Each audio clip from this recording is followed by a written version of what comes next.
I told you I couldn't stay away from Andor for long. I've been re-watching the Star Wars Andor series from the beginning, Season 1. The beginning. Of course, that's the beginning of Andor. Duh. I've seen some Star Wars fans criticize this show for what they see as plot holes or arcs that were left out. Two of the biggest they mention aren't really plot holes at all if they pay attention. The first is what happened on Kenari after Cassian Andor was taken by Marva and Clem Andor. And the second is why was the arc of Cassian Andor looking for his sister left unanswered? So today I will try to answer them in the best way I can. These two arcs of Andor were not abandoned and left open. In fact, they were answered in Andor Season 1. You just have to listen closely, or just pay attention. Okay, don't listen that closely, just pay attention. But it's all there within the first 3 to 7 episodes of Andor Season 1. I don't like talking about the Star Wars haters. It gets tiring, and they won't change their minds anyway. They hate just to hate. It's a trend everywhere now. They will hate it for their own reasons or even made-up reasons, parroting what other people tell them. I don't waste my time on them here, and you shouldn't either, as I just wasted about 30 seconds of it. Jeesh. Anyway, Andor is the best Star Wars we've gotten in a long time. Well, let's just say it's a different Star Wars than what we're used to, but definitely the best Star Wars series ever. And I can't stop praising it for the writing, directing, set designs, acting, music, and just about everything in between. Seriously, if Andor doesn't walk away with about every Emmy, I will have lost faith in Hollywood's ability to accurately assess what makes something good. But let's get on with the questions I posed, or rather, were posed by other people. You know what? I'm going to come right out and say it. I usually don't call people out, but I think this is long overdue. That Star Wars girl, you're an idiot. Yeah, I said it. But I thank you for allowing me the opportunity to make this video. Oh, that's it.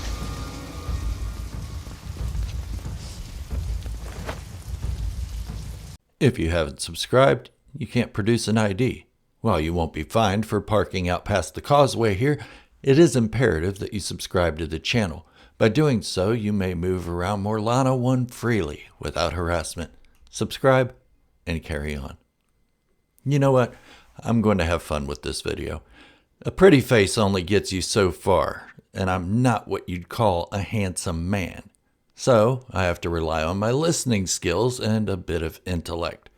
Oh no, I can't get away with just saying stupid shit for views. Oh well. The two questions I asked in the beginning were posed by that Star Wars girl. I don't care to know her real name, it isn't important. But what is important is that she is judging a show based on her own inability to pay attention. Andor did not leave these arcs open. What happened on Kenari? The answer to this one is an answer a lot of people won't like, especially those who grew up on the Star Wars prequels and the Clone Wars animated series. Why? Because it doesn't make the Republic and the Clone Army look like the saviors of the galaxy that we have in our minds. The flashbacks of Cassian Andor's childhood on Kenari happened in around 21 BBY. BBY being the battle before Yavin as seen in A New Hope. You know, the Death Star thingy, that thing, Cassian Andor was 33 in Rogue One being the year 0. The Clone Wars began in 22 BBY and ended in 19 BBY. So with a little math, due to the crashed ship on Kenari being a separatist ship, we can safely say the Clone Wars was in full swing. No, not full swing. Wayne and Garth were not there. It isn't party time and it isn't excellent. Anyway, this puts Cassian Andor around 11 to 12 years old when the Separatist ship crashed on Kenari. Judging by Cassian's maturity level and appearance, this looks to be accurate. The takeaway is that the Clone Wars was raging in the galaxy around Kenari.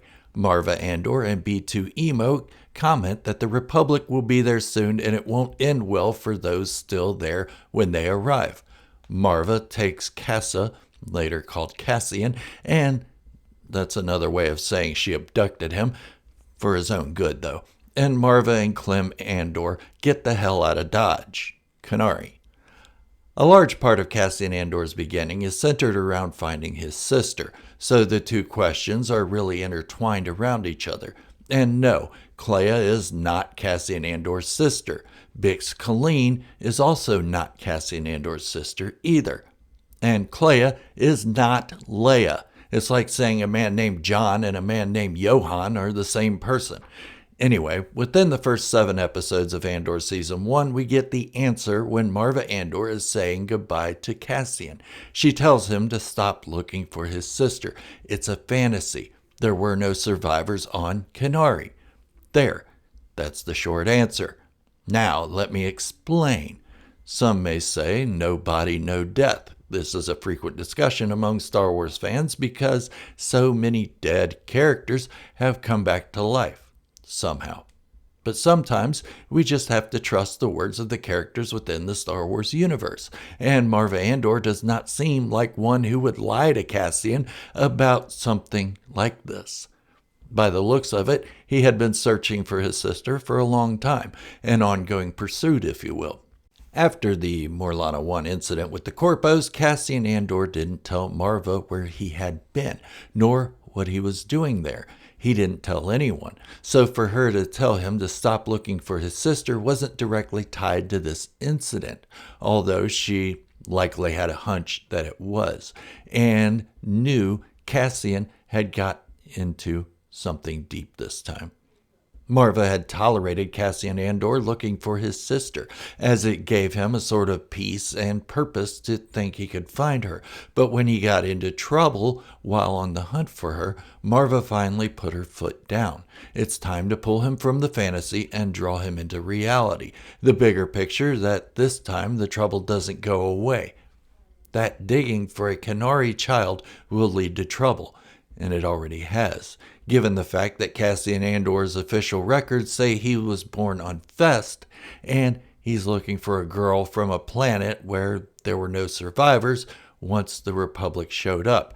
This could risk exposing him as a survivor of the planet's orphaned inhabitants that the Republic had disposed of.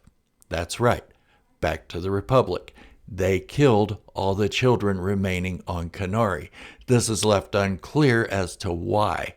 But there was a reason Marva, Clem Andor, and B2 Emo were wanting to hurry out of Kenari before the Republic showed up. So, in a nutshell, it was the Republic that killed Cassian Andor's sister and the rest of the orphans on Kenari. But why? Kenari was rich in minerals. The planet had witnessed the death of every adult member of the Kenari people in mining accidents. We don't know for sure what was being mined, but we can assume it could be connected to the Death Star project in some way. Remember, the Death Star plans were in the works by the Geonosians prior to the start of the Clone Wars, all orchestrated by Chancellor Palpatine.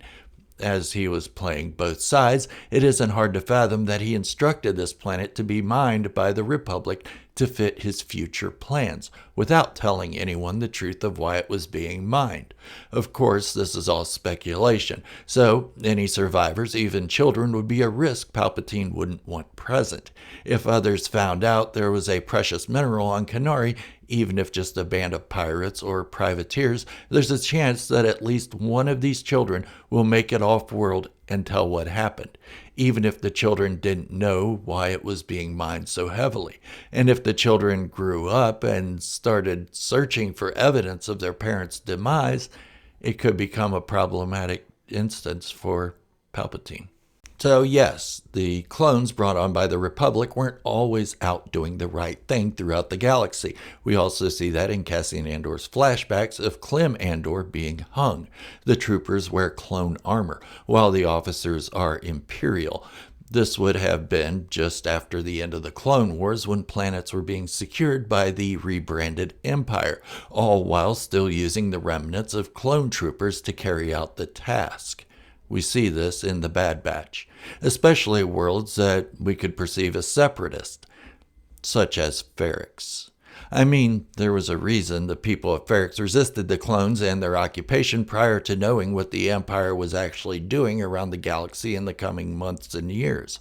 They didn't want to be occupied by clones who were once representing the Republic the Separatists were against, and the clones used heavy-handed tactics to make them capitulate.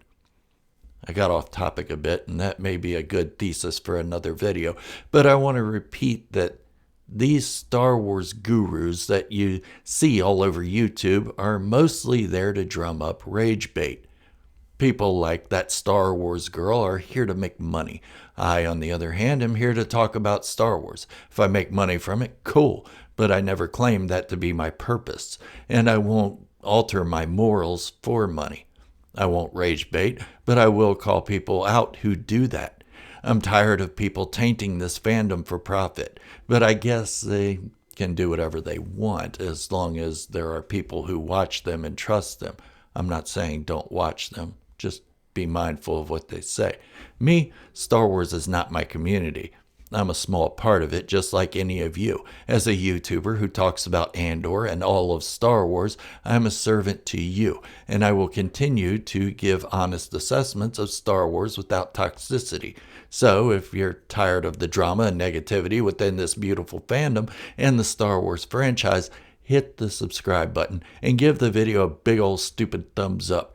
Share it with friends. Share it with that Star Wars girl. And tell her we aren't taking her BS or anyone else's anymore. Until the next time, may the Force be with you. Unless you enjoyed watching Anakin kill younglings and want to see more of that. In that case, flip off.